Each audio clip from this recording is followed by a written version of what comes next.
Okay. So my name is Olivia Desmarais. I am the Trauma Injury Prevention Education Specialist at the University of Kansas Health System. So you may or may not know, but KU is a level 1 trauma center, and as part of our accreditation to be a level 1 trauma center, there has to be a need. There has to be somebody that goes out in the community that helps to try to prevent traumatic injuries. So I spend a lot of time working on falls. I do a lot of work with motor vehicle safety, and then I do violence prevention as well. Those are the top 3 things. But today I'm going to do a presentation on fall prevention. We have a bunch of really good resources, and I'm going to have links that I can have. Do you guys have emails for everybody? So I will send an email that'll get sent to all of you that you'll have direct links to all of the resources that I covered today. So we'll jump right in. So falls are preventable. This is from the CDC, and 1 in 4 older adults report a fall. More than 27,000 older adults die as a result of falls. That's 74 older adults every day. Falls are a serious issue. They're also preventable. So goals of this class is I want to give you all evidence-based material that you can help and you guys can take home, and it's really tangible, easy tools that you can use to help prevent falls at home. They're interactive tools, and then we might do a little bit of discussion throughout the day too. And then a home-based exercise plan, which I actually loved when I came in and you guys were all standing here exercising. Those exercises are basically what I'm going to already give you. So you guys are ahead of the game. You already know a lot of these exercises that are going to help prevent falls. So just trying to mark up there, girls. Okay, so I'm going to play this quick video. I have a few different videos in here. Hey, be careful. You might think you're never going to fall.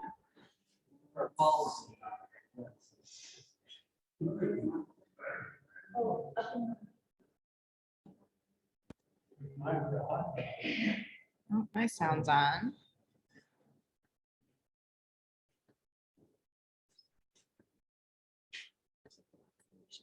I did. That's not the way I want to be presented.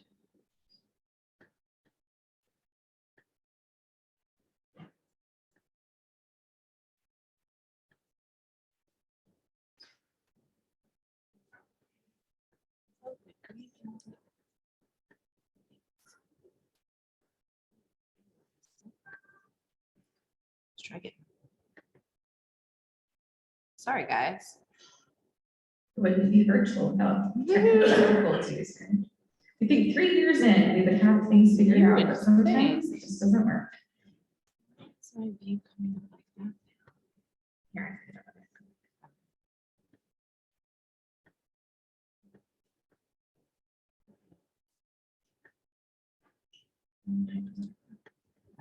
There we go. Okay. Perfect.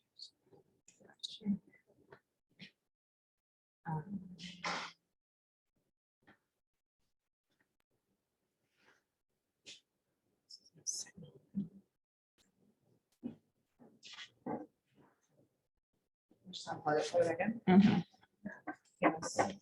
Famous.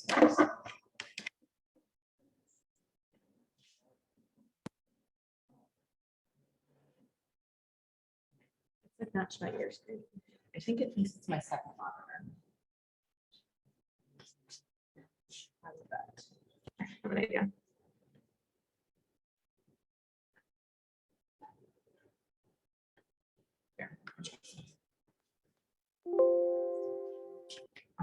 So typically when I have it at home, I have it in 2 monitors. So I bet you that it's picking that up as my second monitor. Yeah.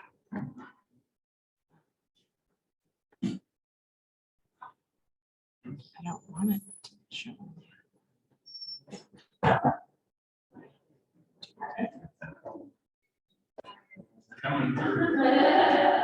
That's good enough for now.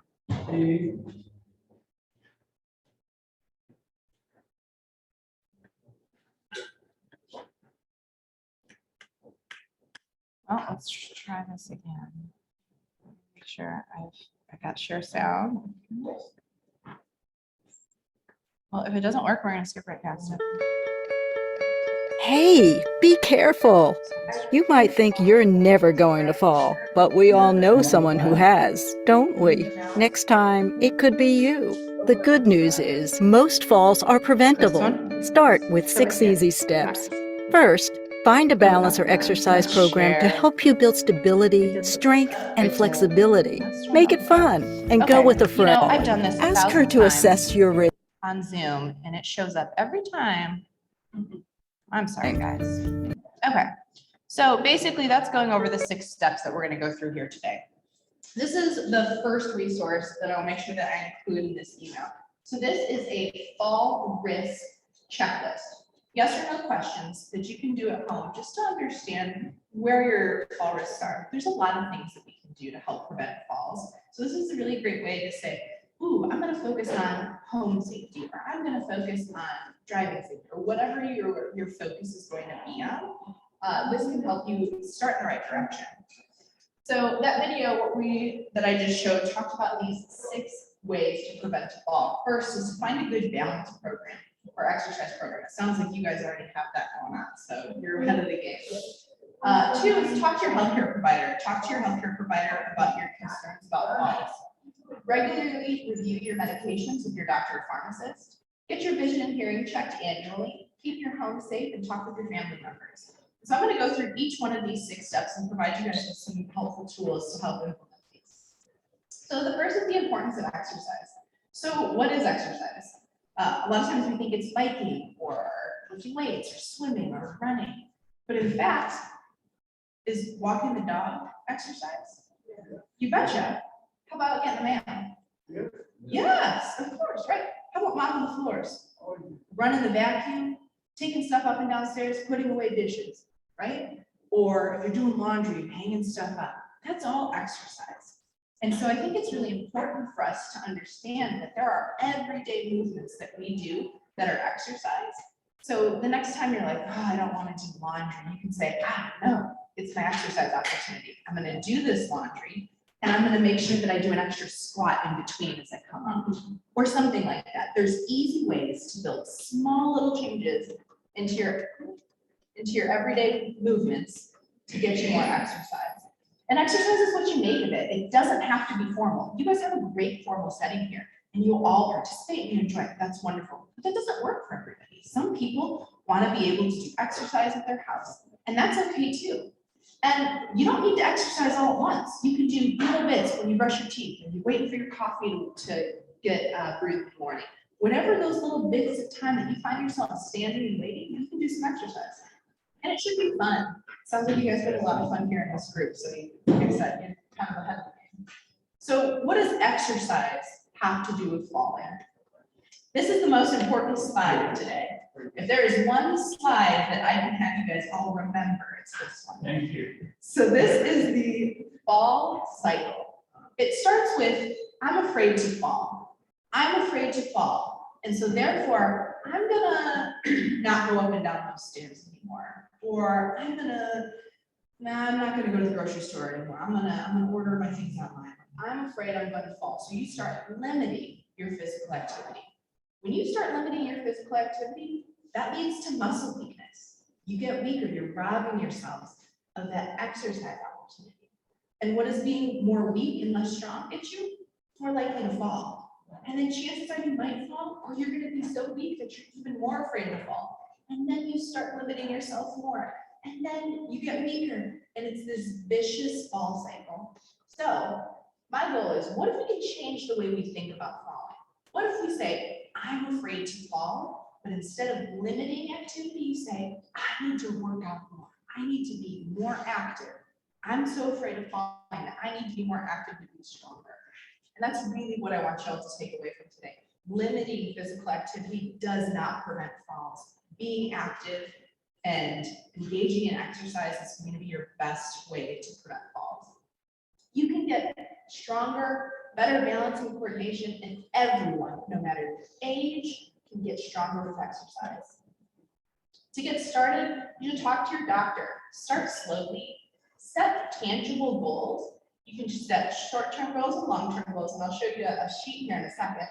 Make a plan and then review and update the plan, right? You're not going to have the same exercise plan in the summer as you do in the winter, likely. You might take lots of walks during the day, but you're not going to want to go out in the winter. So it's important for you to just review and update your plan as well. So this is, you're gonna see a lot of information from this Go for Life campaign. This is a great campaign from the National Institute on Health, and they have a lot of really good tools. And so they're the ones that I kind of lean on for all this. So this is a goal setting worksheet. It talks about short-term goals, long-term goals. This is a PDF that you can print out, you can put on your refrigerator, you can write and update and change. It's a really good way to just show you, okay, these are my short-term goals. This is what I want to achieve this week. And that's going to help me build towards my long-term goal 6 months from now. And then this is a really great exercise plan. It's a weekly exercise and physical activity plan. You can see over here, it's got endurance, upper body, lower body, balance, flexibility. You can chart which days you're going to do which, and it can help you just be a little bit more organized in how you go about your weekly physical activity. Well, we'll try again, but no promises. These are the exercises, and you're going to see that they're super familiar. There's an underlying myth that falls are an inevitable part of getting old. The surprising truth is our risk of a fall decreases with this one simple thing. On this one, my volume's on the computer's all the way up, and on this one.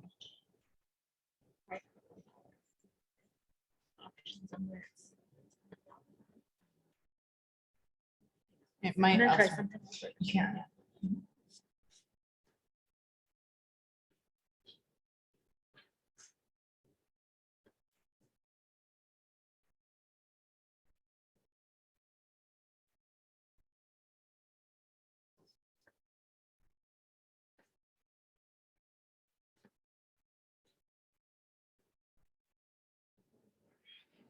It's probably what? Oh, maybe so. I bet you they didn't figure it out. That's okay. No big deal. Especially because you guys just went through these exercises. So let me.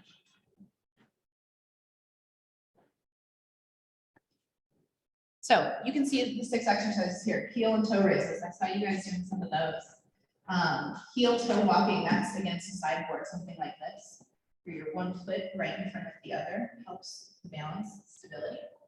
One leg stand, behind a chair, heel to toe stand, and sit to stand. These are all kind of the basics exercises. A lot of chair exercises, and there's really great videos online that are the Go for Life campaign, and I'll send you guys those links. They're free YouTube videos that are different variations of exercise just like these, and they're all designed for fall prevention. Some of them are 7 minutes long, some are 15 minutes long, some are 30 minutes long. So there's a ton to choose from, and they're free, they're easy to find on YouTube, and you can kind of do them whenever you like. So the second thing we want to think about when preventing falls is talking to your doctor. Your doctors can perform detailed fall risk assessments. They can do orthostatic blood pressure, see what your blood pressure does when you sit, stand, or lay down. They can prescribe physical therapy. They can help you obtain assistive devices. Your doctor really is an expert and should be able to help you get the things that you need to get more mobile and to feel safe on your feet. This is postural hypertension. This is what I was just talking about, that your blood pressure changes when you sit, stand, or lay down. So it's a drop in blood pressure when you go from sitting to standing really quickly. Sometimes you can feel this when you get out of a chair. Sometimes you feel it when you first wake up in the morning and you get out of bed. It can cause dizziness, lightheadedness, fainting. Sometimes people say it's like seeing stars or seeing spots. The best way to combat this, if this is something that you regularly encounter, is to move slowly.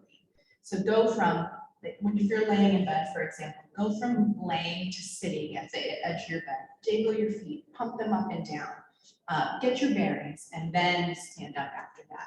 Same thing goes for if you're laying in your recliner and the doorbell rings. Don't pop up right out of that recliner. Don't pop up from the couch real fast because you might end up having that dizziness, lightheadedness that could cause you to fall. So take your time. And if the person really wants to see you at that door, they'll be there when you get there, right? Step 3 is a medication review. So older adults 65 and older are at a greater risk if they use medications with side effects that can cause problems with how they think, remember, or the way that they move. And people who take multiple medications daily with these side effects, they can compound on one another. So I think what is important to understand with medications is that as we age, our bodies process what we eat and drink, including medications, differently. When I was a 10-year-old girl, I could eat a gallon of ice cream and not be a pound, right? I mean, I'm sure I'm not the only one. But guess what? If I eat a gallon of ice cream today, I mean, I'll bust a scale the next day. Like, it's my metabolism is different from when I was 10 years old to how I am now. And our metabolisms and our bodies change as we age. So oftentimes, people who take a medication says, I've been taking this medication for 10 years. It's never bothered me. Your body may have changed. It may not absorb or metabolize that drug the way that it used to.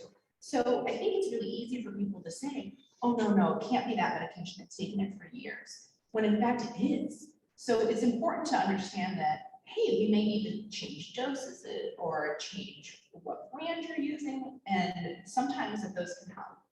I think it's also really important to understand what side effects can impact your balance. So changes in vision, changes in awareness, loss of balance, slow reaction time, fainting or passing out, muscle weakness, lack of muscle coordination, tiredness, sleepiness, lower alert levels, and difficulty concentrating. Oftentimes, medications that have side effects like that could be opioids, antidepressant, anti-anxiety, over-the-counter sleep aids. Benadryl is notorious for that kind of thing. High blood pressure, heart medications, muscle relaxing medications, and antipsychotic or mood stabilizing medicines. Now, just because those medications have these side effects doesn't mean you should not take them, right? All of those medications do important things and are important for our bodies. What's important for us to know as the consumer is how does those medications affect our body, and what can we do to help mitigate those risks. So multiple medications can lead to multiple or more severe side effects, and the best way to help manage that is by keeping track of all the medications that you're on. So you can decrease your risk by keeping an up-to-date medication list, and you can talk to your doctor or your pharmacist. So I encourage you, especially your pharmacist, right? We've got specialists for everything. Your ears, your feet, your nose, right? Everything, everybody's got their own doctor. Every body part's got their own doctor. Where you can get that consistency is your pharmacy. So if you get all of your prescriptions filled at the same pharmacy, that pharmacist is going to be able to look at that list and say, ooh, I'm a little worried about what your cardiologist and what your, ENT doctor has given you. Those might interact, and one or the other doctors may not have caught that, but a pharmacist will. So this is a paper medication record. There are 1,000,006 ways that you can keep track of your medications now. Some people, we get our after visit summary every time you go to the doctor. You should have a whole list of all of your medications on the last page. So some people keep that. I know there's apps in your phone that you can keep your medications in your phone. There's also just really good paper versions. People fold them up, put them in their purse or wallet. I like this one because it has the name of the medication, the purpose or the reason you're taking the medication. And I think that's important. A lot of times, my background is I was an ICU nurse for years, and people would say, oh, I take the white one for my heart, without knowing, say, it's to lower my blood pressure or it's to make my heart beat slower. So I think it's important to understand exactly why you're taking each of the medication. Dose, the time of day, and any special instructions or side effects to be aware of. This is another version of the same thing, just a different version of the medication list. I like this one too, because this one talks about allergies. If you do have allergies to medication, it's really important to note those. And then you can list chronic diseases or conditions, which doctor to prescribe the medication. So again, similar to this previous one, just a little bit different. You can pick whichever one you like. Again, these are going to be links to all of this stuff will be sent to you, so you can print this off right at home and do it, fill that in, and that way you guys can keep track of your medications that way if you don't have a better way already. So like I said, I was an ICU nurse. I worked in the trauma ICU for years, and so this is my little soapbox that I get on. Blood thinners are super common, and a lot of people take them for a lot of different reasons. What I want to explain is that if you fall while you're taking a blood thinner, please go get looked at. Even if you think you're okay, if you fell, caught yourself on the table, or maybe you bumped your head just a little bit, oftentimes internal bleeding doesn't rear its ugly head until it's really far along. So if you come to the emergency room or if you come to urgent care, we can give you a quick look over, we can give you a quick scan. We can tell if there's internal bleeding early on before it gets bad. We can help reverse these blood thinners. We can temporarily reverse them so that way your blood can clot and that bleeding can stop. But it's really, really important to go early, and even if it seems like a gentle fall, it's really important to get looked at. I've seen more patients than I can count that have had bad outcomes because they've waited because they didn't think it was a big deal and they were on blood thinners. Yeah, question. Huh? I wouldn't. If you fall and you have to.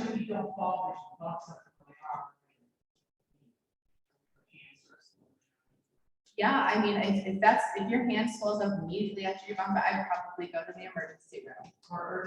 Or urgent care, yeah. I think if you hit any of your main structures, I would go to an emergency room. If you hit an appendage, you can go to urgent care. That's generally mine. Okay. And then talk to your doctor or pharmacist about your medications. So this is a little bit different than the medication plan. This is a personal action plan. And I really like this one because this you can print off and take to a doctor's appointment.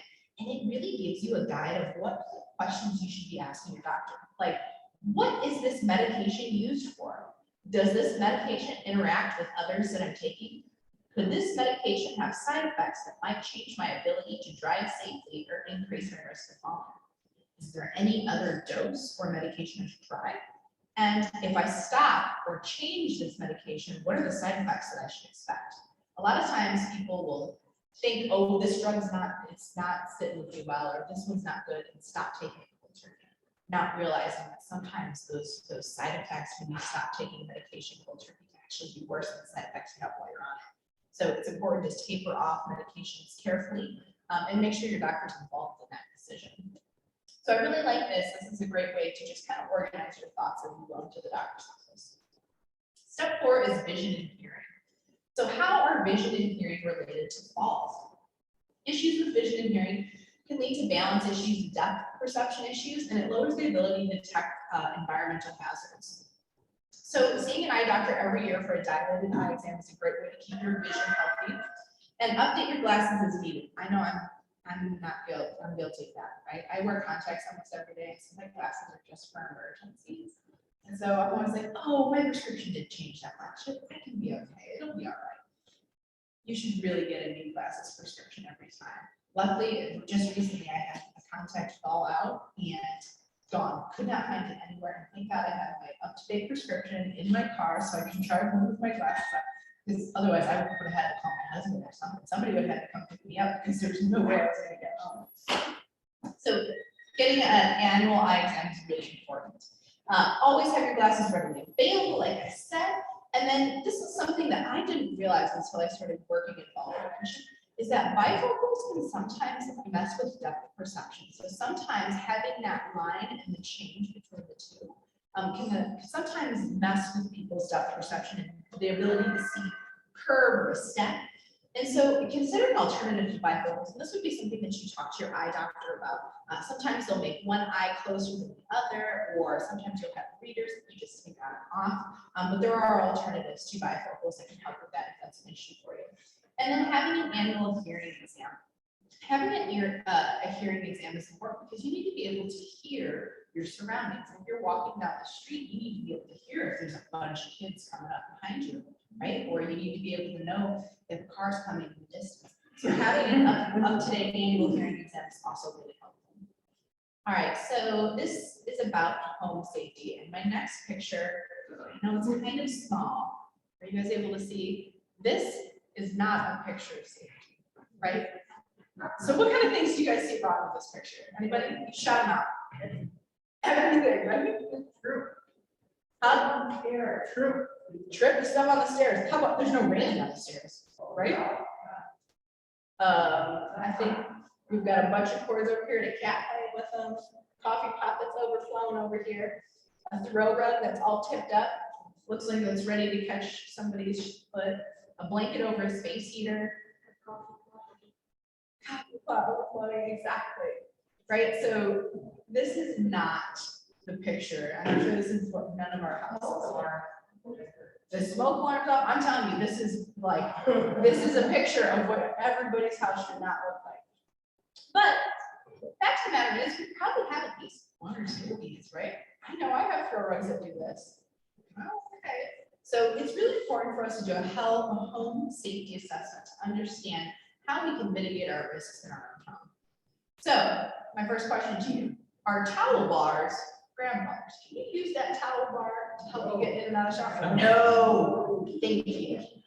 Man, sometimes I'll get an occasional yes, and I'm like, oh, no, don't do that. They are not rated for our weight. They're not rated to be grabbed down. They're one screw into the drywall. So please don't use your towel rack as a grab bar. But there are a lot of really great grab bars that are out on the market. Some of them are suction cups, so they don't have to be permanent. Some of them you can buy at Menards, Home Depot, or Lowe's, and get those installed in your bathroom area or wherever you think you might need a grab bar. So this is a checklist, and like I said before, you guys are going to get a link to this checklist, and it goes through your stairs and steps, indoors, outdoors, your kitchen, your floors, your bedroom, your bathroom.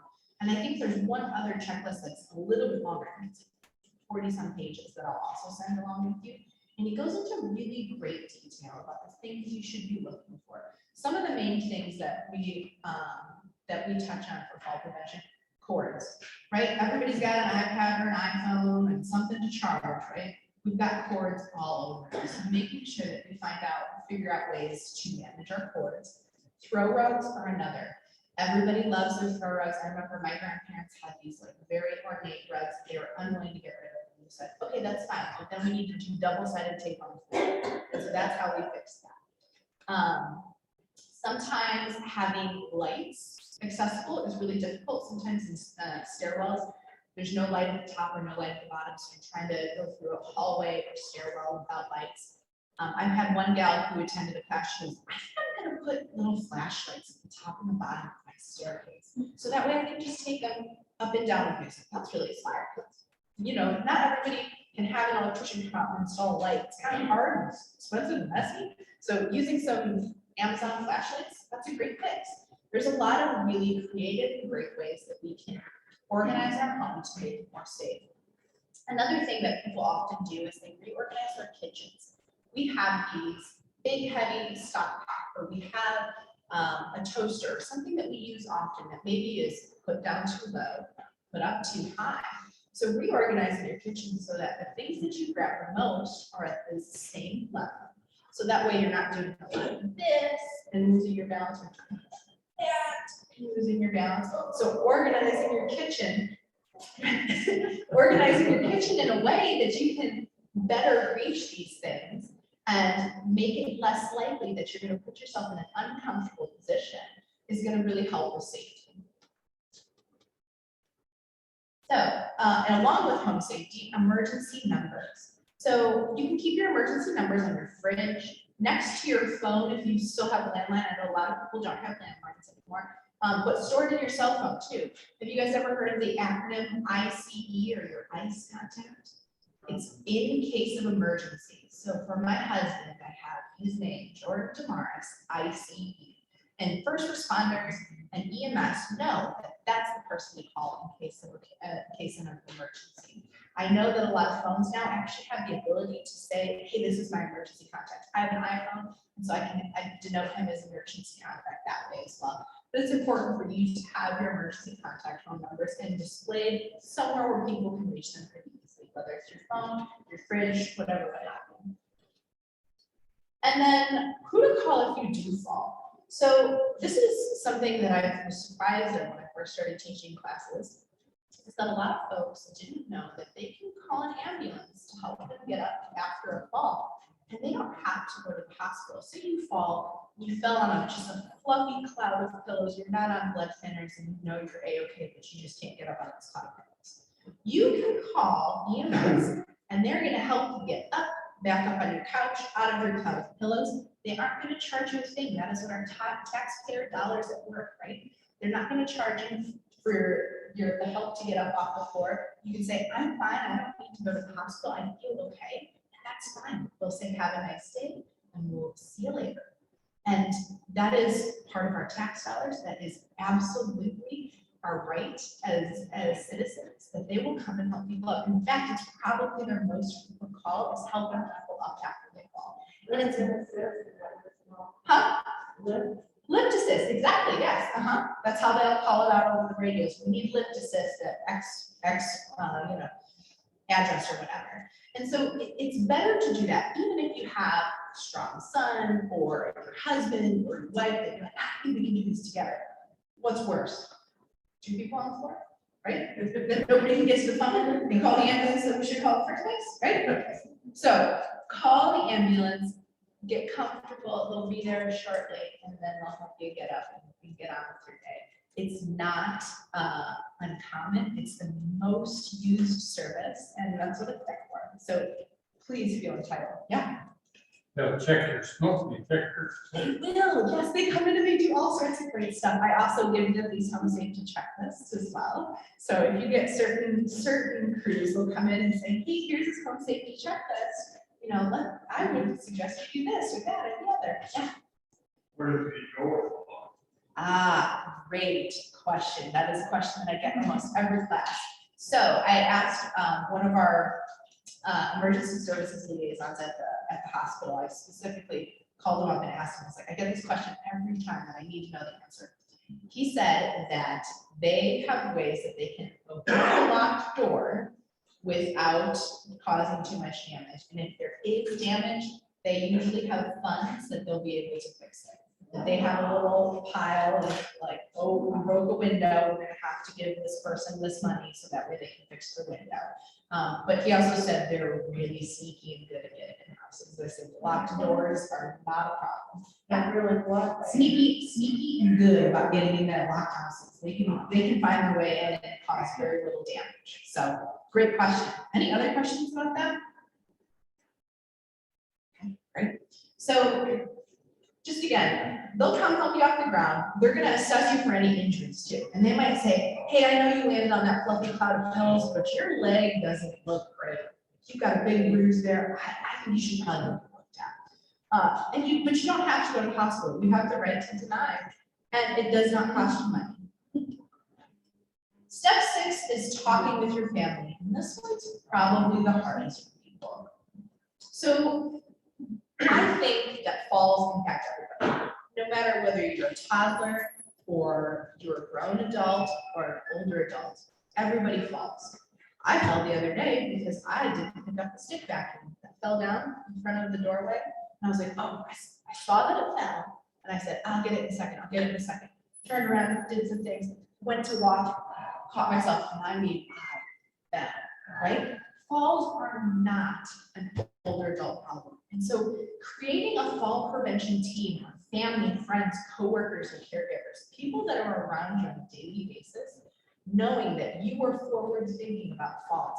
You're not afraid of them, you're not limiting them, but they're on your mind, and you're taking active steps to prevent them.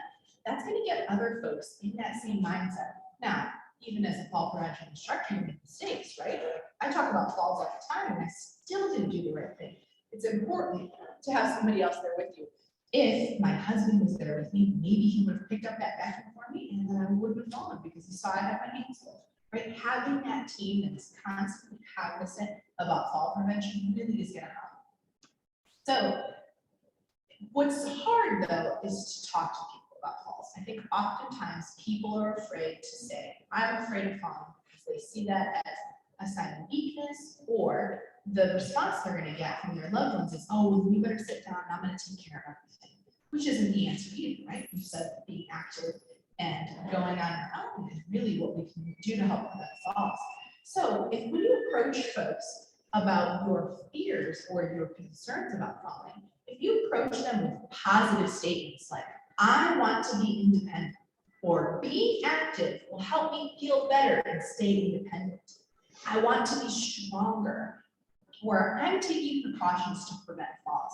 Talking about fall prevention in a positive light rather than a I'm really afraid of falling, so I don't want to do this, is really going to change the conversation for your fall prevention team. And they're going to all think about falls in a positive, active way rather than a, oh, well, then we better scale back kind of way. So talking about falls, you can get a lot of support from your team too. You can get encouragement. If you say, hey, I want to exercise Monday, Wednesday, Friday, and you tell your daughter that, she's probably going to call you on Friday and say, hey, how'd your exercise go? Right? They're going to hold you accountable. They're going to want to hear how things go. And then safety as well. You can say, hey, I really want to go for a walk around the block. I don't really like to do it by myself. My neighbor, will you go walk with me? I really want to get outside and see some sunshine, but I don't like doing it on my own. Will you come walk with me? Chances are they're going to say yes. And then assistance. If you need that grab bar installed and you can't do it yourself, you can ask for help. You can ask for people to help with those things. And most of the time, we're going to get really excited to be a part of that project. The other thing that I talk about every class is a daily safety check-in. There should be one other human that we talk to every single day. So that way, that somebody knows that we're safe, right? And it can be your husband that you live with, but if you live alone, then you have to be a little bit more conscious of who you're going to talk to. So I always have folks I do a longer class, it's like 8 weeks long, and we spend an afternoon saying, okay, who's going to be your daily safety check-in? Some of the examples that have come up in those classes is, I had one gal who said, oh, I love to send my granddaughter jokes. So I send her a granddaughter joke of the day. She knows that if she doesn't get a joke by noon, to call me and check on me. I had another gentleman who said, oh, I love taking pictures of my cat. So every morning I take a picture of my cat and say, good morning from Fluffy, and I send it to my son, and that's how he knows that I'm okay and fine.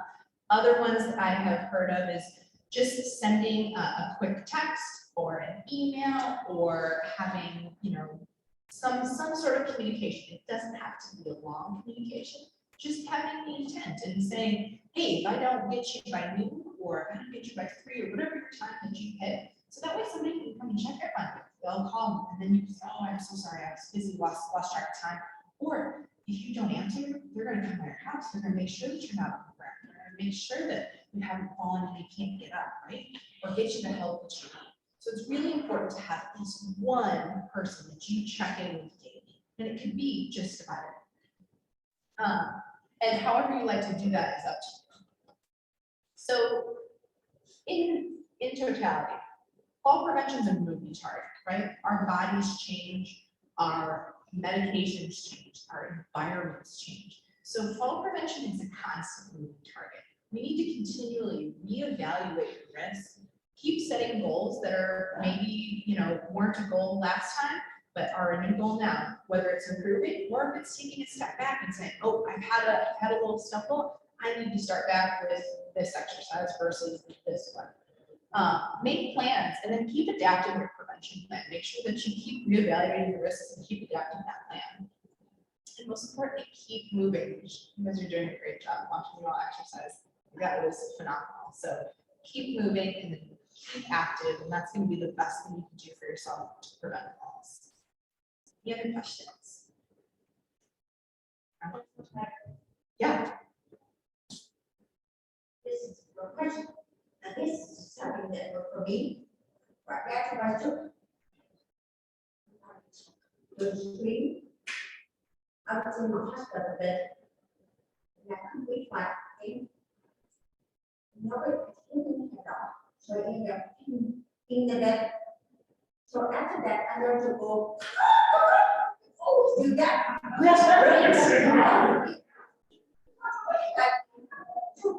was in the store, and I lost my sister. So I was ready to run. So I love that. No, sometimes you can't speak well, but to make a noise, You sure can. I love that. Yeah. Oh, that is such a great tip. And so this is why I really love classes like this, because you guys have the answers. You have the solutions. That is a novel and ingenious solution that I would have never come up on my own. So many times, I would repeat myself for so many times. If I could say, come on. No, I love that. For some years. I love that. Love it. Does anybody else have any tips or tricks that you do? Anything that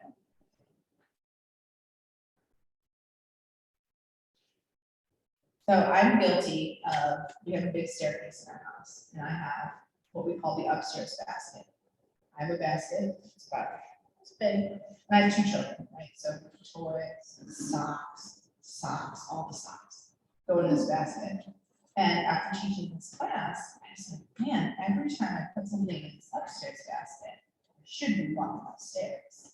So now I got rid of our upstairs basket, and every time I find a sock or a toy, instead of just being like, oh, I'll put it upstairs, I'll put it up there later, I try to be intentional and say, no, this is my opportunity to exercise. I'm gonna take that shot straight upstairs where it belongs, and then come back down. And my watch now is like, you've done 20 plays today. I was like, yes, I have. Thank you for my kids throwing their socks away, right? It's little tips, it's little things like that that can make a really big difference. So you guys come here a few times a week, right? 3 times a week. So you already got exercise like 3 times a week. That's amazing. Strong work, guys. Very cool. Do any of you do your exercises at home? Yeah, okay, yeah. When do you do it? Well, when do you do them? Throughout the day. Throughout the day, right? Watching TV in between commercials, right? Exactly, I love that. What other times do you find that you? We want my kids to be all the way. I love that. Kitchen counters are your best friend. They're stable, they're sturdy, they aren't gonna move anywhere. Hanging out your kitchen counter and doing the exercise is a great idea. Any other places or any other ways that you guys do exercise at home? Yeah? Just walk up the street. Yeah, walk, I can say doing laundry. Doing laundry. doing laundry, yes, absolutely. Great. You guys are step ahead. Most of the time when I come into groups, these are like novel concepts, but you guys are pros. And you guys can teach me. All right, do you guys have any other questions? I went really fast, sorry, I talk fast.